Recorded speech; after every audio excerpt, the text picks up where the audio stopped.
Hello प्यारे friend, तो कैसे हैं आप लोग। उम्मीद करता हूँ सभी प्यारे स्टूडेंट अच्छे होंगे। सभी प्यारे स्टूडेंटों को जय जोहार।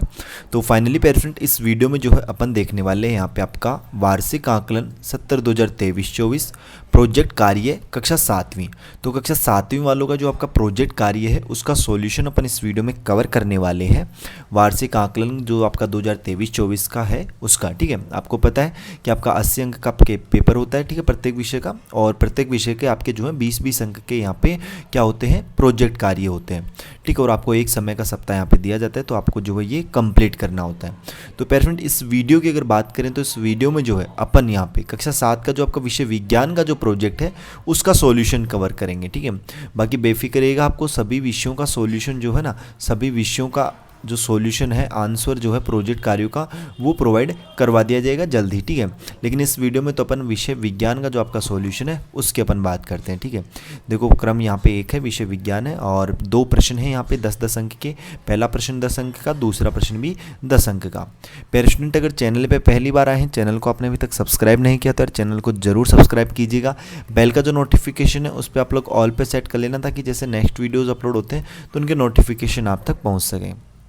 देखो, पहला प्रश्न है, जंतु कोशिका व पादप कोशिका का सचित्र वर्णन कीजिए, ठीक है। तो देखिएगा इसका आंसर किस तरीके से करोगे। देखो, जंतु कोशिका व पादप कोशिका दो अपने को बतानी थी, तो सबसे पहले अपन पादप कोशिका देखते हैं कि पादप कोशिका है क्या, सचित्र वर्णन करना है इनका, ठीक है। तो देखो, सबसे पहले इसके बारे में लिखो कि पेड़ पौधों में पाए जाने वाली कोशिका को पादप कोशिका कहते हैं, जो कि जंतु कोशिका से भिन्न होती है। अगर भिन्नता की बात करें तो जंतु कोशिका के बाहरी आवरण भाग को प्लाज्मा झिल्ली कहा जाता है, जबकि पादप कोशिका के बाहरी आवरण को कोशिका भित्ति कहा जाता है, जो सेलुलोज से बनी होती है। कोशिका विभाजन के समय पादप कोशिका के मध्य भाग में एक पट्टिका बनती है जो अंदर से बाहर की ओर बढ़ती है। कवक के अतिरिक्त पादप कोशिका में भोजन मंड के रूप में संचित रहता है। सेलुलोज की बनी कोशिका भित्ति पाई जाती है। पादप कोशिका जंतु कोशिका से बड़ी होती है। तारक काय केवल शैवाल एवं कवकों में पाया जाता है, ठीक। अब इसका नामांकित चित्र भी आपको बनाना था, तो देखो इसका सचित्र वर्णन कैसे हो जाएगा, ठीक है। कुछ इस तरीके से आपको इसका नामांकित यहाँ पे चित्र जो है प्यारे स्टूडेंट वो बना लेना है पादप कोशिका का, ठीक है। जिसमें आप देख सकते हो यहाँ पे अंतः प्रद्रव्य जालिका, हरित लवक गोल्जिकाय, माइटोकॉन्ड्रिया, केंद्र केंद्रिका, जीव द्रव्य तंतुक रिक्तिका, माइट्रोट्यूबुलस, ठीक है, कोशिका भित्ति, जीव द्रव्य कला, मध्य पट्टिका, ठीक है।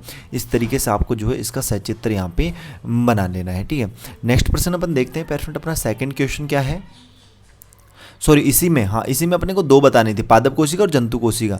तो दूसरी अपन जंतु कोशिका भी देखते हैं, जंतु कोशिका क्या होती है। सेकंड नंबर पे क्या है अपनी जंतु कोशिका। अब देखिएगा जंतु कोशिका क्या होती है। जंतु कोशिका देखो, मूल रूप से जो कोशिका जंतु में पाई जाती है उसे जंतु कोशिका कहते हैं। एक कोशिकीय प्रोटोजोवन यूग्लिना के अतिरिक्त किसी भी जंतु कोशिका में लवक नहीं होते हैं। भोज्य पदार्थ ग्लाइकोजन एवं वॉल्यूटिन के कणों के रूप में संचित रहता है। जंतु कोशिका आकार में प्रायः छोटी होती है। कोशिका विभाजन के समय कोशिका एक खांच द्वारा 2 भागों में बढ़ती है, जो बाहर से अंदर की ओर बढ़ती है। तारक काय, ठीक है, व्यापक रूप में पाया जाता है। रिक्तिकाएं नहीं होती हैं अथवा बहुत छोटी होती हैं। प्राय लवक नहीं पाए जाते हैं। कोशिका भित्ति नहीं पाई जाती है, ठीक है। इस तरीके से आपको इसका आंसर कर लेना है। जैसे ये यहाँ पे आपको सचित्र इसका वर्णन भी कर देना है कि इसमें गोल्जिकाय, कोशिका द्रव्य, रसधानी, खुरदरी, अंतः परद्रव्य जालिका, माइटोकॉन्ड्रिया, कोशिका कला, राइबोसोम, केंद्रक कला, ठीक है, लाइसोसोम और चिकनी अंतः परद्रव्य जालिका, तारक का, इस तरीके से आपको ये नामांकन भी करने हैं, ठीक है। तो इस तरीके से आपको इस क्वेश्चन का आंसर कर लेना है। तो जो पहला प्रश्न था उसका संपूर्ण सॉल्यूशन जो है वो कुछ इस तरीके से यहाँ पे होता है। आपको इसमें 10 नंबर जो है वो इजीली मिल जाएंगे। सेकंड प्रश्न देखना, आपका लास्ट क्वेश्चन है इसका, देखिए वो क्या है कि सजीवों में पाए जाने वाले अंगों एवं उसके कार्यों को लिखें, ठीक है। सजीवों में कौन कौन से अंग पाए जाते हैं, उनके कार्यों को। तो देखो, मानव शरीर के बारे में भी आप लिख सकते हो, क्योंकि मानव शरीर एक सजीव अंग है, ठीक है। तो देखो, इसमें सबसे पहले लिखना है कि जिस प्रकार किसी मशीन का आधार अनेक कलपुर्जे होते हैं, उसी प्रकार मनुष्य का शरीर भी अनेक अवयवों का सम्मिलित स्वरूप है। मशीन और मनुष्य में मुख्य अंतर यही है कि मशीन निष्प्राण होती है और उसका संचालन किसी मनुष्य के ऊपर ही निर्भर करता है, जबकि मनुष्य सप्राण होता है और उसका अंग संचालन स्वयं उसी की इच्छा पर निर्भर रहता है। मानव शरीर के निम्न 4 मुख्य भाग होते हैं जिनका विवरण इस प्रकार है। पहला है, आप लिखिए यहाँ पे सिर। तो देखो इसे खोपड़ी या फिर चेहरा, इन दो भागों में बांटा जा सकता है। खोपड़ी सिर के ऊपरी तथा पिछले भाग की हड्डियों का वह कोष्ठ यानी आवरण है जिसमें मस्तिष्क सुरक्षित रहता है। इस भाग को कपाल भी कहते हैं। चेहरे के अंतर्गत कान, नाक, आँख, ललाट, मुख तथा दोनों जबड़ों की गणना की जाती है। तीसरा है यहाँ पे आपका शाखाएं, ठीक है। तो देखो ऊपरी शाखाएं अर्थात हृदय के ऊपरी भागों में कंधों की हड्डियों से जुड़े रहते हैं, ठीक है। और यहाँ पे आप लिखो इसके भी दो उपभाग हैं, दायां तथा बायां शाखाओं तथा टांगों के भी दाएं तथा बाएं दो भाग होते हैं। वह ये दोनों धड़ के निम्न भाग में श्रेणी मेखला से जुड़े होते हैं। अगला भाग आपको लिखना है यहाँ पे धड़, ठीक है। तो धड़ क्या होता है? धड़ होता है आपका गर्दन से नीचे के भाग को धड़ कहा जाता है। वह इसके दो उपभाग होते हैं। कितने उपभाग होते हैं प्यारे स्टूडेंट? दो उपभाग, जिसमें पहला है आपका ऊपरी भाग जो वक्ष स्थल तथा निचले भाग को पेट कहा जाता है। धड़ के इन दोनों भागों को विभाजित करने वाली एक पेशी है जिसे डायाफ्राम कहा जाता है, ठीक है। क्या कहा जाता है उसे? डायाफ्राम।